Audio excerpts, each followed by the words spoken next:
وَأَمَّا مَنْ خَافَ مَقَامَ رَبِّهِ وَنَهَى النَّفْسَ عَنِ الْهَوَى فَإِنَّ الْجَنَّةَ هِيَ الْمَأْوَى۔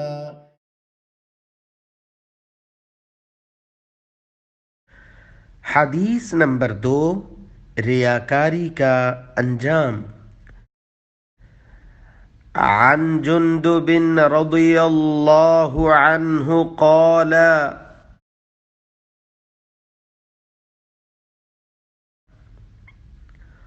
قال النبي صلى الله عليه وسلم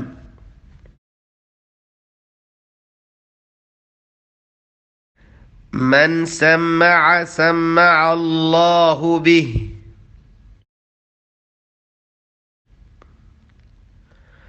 ومن يرائي يرائي الله به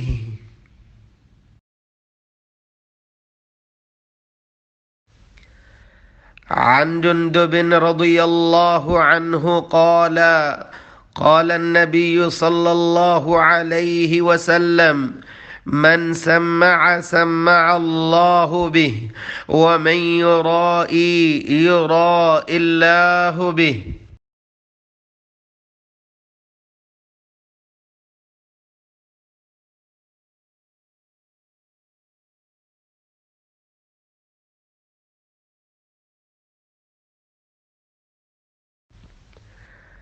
عن جندب،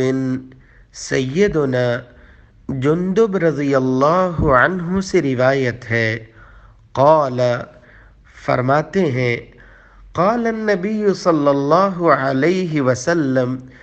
نبی مکرم صلی اللہ علیہ وآلہ وسلم نے فرمایا، من سمع، جو سنانے کے لیے عمل کرتا ہے، سمع اللہ بہ، روز قیامت اللہ تعالی اس کے برے اعمال لوگوں کو سنا سنا کر اسے ذلیل کریں گے۔ ومن یرائی، اور جو دکھلاوے کے لیے عمل کرتا ہے، یرائی اللہ بہ، اللہ تعالی روز قیامت اس کے برے اعمال لوگوں کو دکھا دکھا کر ذلیل کریں گے۔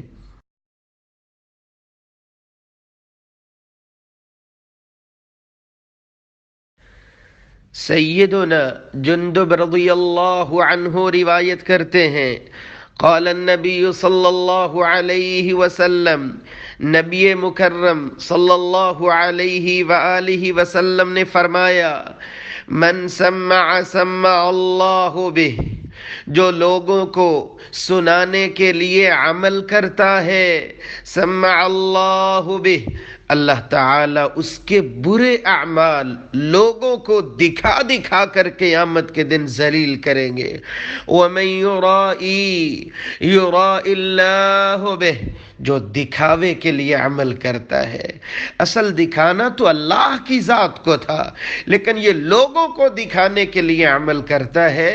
اللہ ذوالجلال اس کے برے اعمال روز قیامت لوگوں کو دکھا دکھا کر اسے ذلیل کریں گے۔